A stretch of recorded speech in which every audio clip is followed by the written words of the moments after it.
Dear student अस्सलाम वालेकुम। जैसा कि आप जानते हैं लास्ट टाइम हमने चैप्टर 14 के न्यूमेरिकल्स के साथ उस चैप्टर को फिनिश किया था। उसके बाद हमारे पास 15 हम जो है फ़िज़िकल क्लासेस में डिस्कस कर चुके हैं। इस वीडियो लेक्चर में जो टॉपिक आपके रिड्यूस सिलेबस में है चैप्टर 16 से, जिसका टाइटल है इलेक्ट्रॉनिक्स, जो कि स्क्रीन पर आपके आ रहा होगा, आज हम डिस्कस करेंगे। तो देखते हैं कि कौन से टॉपिक्स जो है यहाँ पर आज हम डिस्कस करने जा रहे हैं। बेटा, तो हमारे पास जो टॉपिक है वो है मॉड्यूलेशन, और मॉड्यूलेशन में सबसे पहला जो क्वेश्चन होगा वो ये बनता है कि what is signal modulation. Signal है एनीथिंग, आपका वॉइस सिग्नल हो सकता है, आपका कोई टेक्स्ट सिग्नल की फॉर्म में हो सकता है, कोई इमेज या वीडियो भी सिग्नल के फॉर्म में मौजूद होती है। आइए देखते हैं कि मॉड्यूलेशन हम किसे कहते हैं। Modulation is the process of changing the parameters of the carrier signal in accordance with the instantaneous values of the modulating signal। देखिए बेटा, किसी भी एनालॉग सिग्नल के पास जो पैरामीटर्स होते हैं वो उसका एम्पलीट्यूड, फेज़ और फ्रीक्वेंसी होती है। चुनांचे इसकी तब्दीली को हम जो है मॉड्यूलेशन कहते हैं। बट प्रॉब्लम यहाँ पर यह है कि दो नई इस्तिलाहात आपके सामने आई, कैरियर सिग्नल और मॉड्यूलेटिंग सिग्नल। तो बेटा बेसिकली कैरियर सिग्नल वो सिग्नल होता है जिस पर आपका मैसेज सिग्नल राइड होकर या एनवेलप होके जाता है, और मॉड्यूलेटिंग सिग्नल जो आपका मैसेज सिग्नल होता है जो आपको डिलीवर करना है। इस प्रोसेस का नाम हम मॉड्यूलेशन कहते हैं। आने वाली स्लाइड्स में हम इन चीज़ों को और बेहतर तौर पे डिस्कस करेंगे। सवाल ये बनता है कि मॉड्यूलेशन की हमें ज़रूरत क्यों पेश आती है। तो बेटा इसमें आप देख सकते हैं, the base band signals are incompatible for direct transmission, such as signal to travel larger distances. Its strength has to be increased by modulating with a high frequency carrier waves, which does not affect the parameter of the modulating signal। यानी इस procedure के through हम इसकी speed बढ़ाते हैं, distant जो हमारे receivers हैं उन तक हम जो है सिग्नल को पहुंचाते हैं, जबकि इससे मैसेज पे कोई इफ़ेक्ट नहीं पड़ता, without distortion and without changing of message signal जिसको आप डिलीवर करने जा रहे हैं। What are the main advantages of the modulation? The antenna used for transmission had to be very large if modulation was not introduced. The range of communication gets limited as the wave cannot travel to a distance without getting distorted। यानी हमारी जो problems थी वो क्या थी कि अगर हम मॉड्यूलेशन यूज़ ना करें तो एंटीना का जो साइज़ है वो बहुत ज़्यादा बड़ा होता था, और जैसे ही डिस्टेंस को हम बढ़ाते थे हमारा सिग्नल जो है वो डिस्टॉर्ट हो जाता था। तो उसके बिहाफ पर following are some of the advantages of implementing modulation in the communication system. Number 1, antenna size gets reduced, no signal mixing, communication range increases, multiplexing of signal occurs, adjustment in the bandwidth is allowed, reception quality improved। बेटा ये कुछ basic फ़वाइद हैं या advantages हैं जिनकी वजह से हमें मॉड्यूलेशन जो है हमारी ट्रांसमिशन में इन्वॉल्व होती है। अभी जैसे डिस्कस हुआ कि एंटीना साइज जो है वो कम हो जाएगा, दीगर सिग्नल की मिक्सिंग एक पर्टिकुलर बैंडविड्थ पे जो है वो मिनिमाइज़ हो जाएगी, कम्युनिकेशन रेंज आपकी इंक्रीज़ हो गई, यानी आप बहुत दूर तक जो है एक सिग्नल को, इवन तो अब आप देखते हैं मौजूदा दौर के अंदर कि जो आपके वॉइस ओवर इंटरनेट प्रोटोकॉल के थ्रू आप बहुत दूर हफ्ता, यानी यहाँ से बैठकर अमेरिका और दूसरे रीजन्स में बहुत आसानी से आप डिस्कशन भी करते हैं, वीडियो मैसेजेस भी भेजते हैं, वॉइस मैसेजेस भी भेजते हैं और लाइव स्ट्रीमिंग भी करते हैं।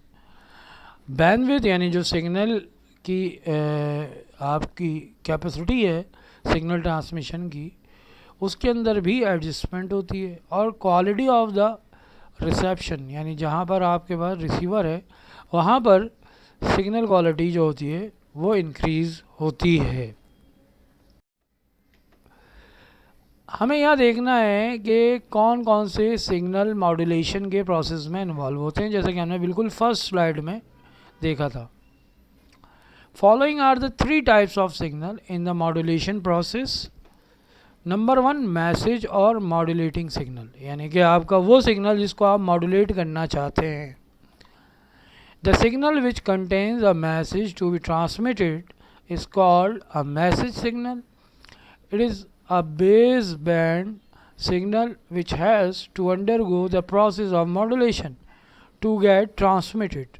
Hence, it is also called the modulating signal. यानी आसान लफ्ज़ों में हम ये कहेंगे कि कोई भी वो सिग्नल जिसको हम ट्रांसमिट करना चाह रहे हैं, चाहे वो वॉइस हो, चाहे वो इमेज हो, चाहे वो टेक्स्ट हो, एनी काइंड ऑफ सिग्नल जिसको हम जो है ट्रांसफ़र करना चाह रहे हैं, उस सिग्नल को हम क्या कहते हैं, मैसेज सिग्नल कम्युनिकेशन की ज़बान में, या modulating signal.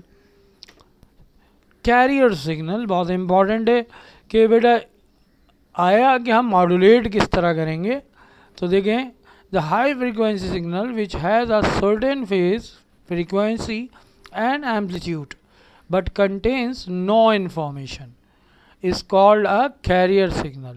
It is an empty signal. It's just used to carry the signal to receiver after modulation. जैसे कि आप अपने घर से कहीं जाते हैं तो आपके लिए कैरियर के तौर पर मुख्तलिफ ट्रांसपोर्टेशन, मुख्तलिफ व्हीकल्स होते हैं, इस तरह मैसेज सिग्नल के लिए ये सिग्नल जो होता है एक कैरियर के तौर पर काम करता है। मॉड्यूलेटेड सिग्नल, मॉड्यूलेटेड सिग्नल क्या होगा, यानी अब ये एनवलप फॉर्म होगा जो मैसेज सिग्नल और कैरियर सिग्नल के मॉड्यूलेशन के बाद, यानी कैरियर सिग्नल की, the resultant signal after the process of modulation is called the modulated signal. The signal is a combination of the modulated signal and carrier signal, यानी जो आपका message signal है और जिस पर राइड होकर जा रहा है कैरियर सिग्नल, इन दोनों के कॉम्बिनेशन को हम क्या कहते हैं, मॉड्यूलेटिंग सिग्नल। आइए देखते हैं टाइप्स ऑफ मॉड्यूलेशन। हम सिर्फ कंटिन्यूस वेव मॉड्यूलेशन या एनालॉग मॉड्यूलेशन की तरफ आते हैं। तो इसके अंदर बेटा हमारे पास बुनियादी तौर पर 2 मॉड्यूलेशन होती हैं, एम्पलीट्यूड मॉड्यूलेशन और दूसरी angle modulation. Angle modulation further divide होती है फ्रीक्वेंसी मॉड्यूलेशन में और फेज़ मॉड्यूलेशन में। याद रहे कि मॉड्यूलेशन जो प्रोसेस है वो कैरियर सिग्नल की करैक्टरिस्टिक्स को चेंज करता है with respect to message signal की इंस्टेंटेनियस वैल्यूज़ को। आइंदा आने वाली स्लाइड्स में आप ये दोनों टाइप्स जो है बहुत अच्छे तरीके से समझ पाएंगे with the help of figure.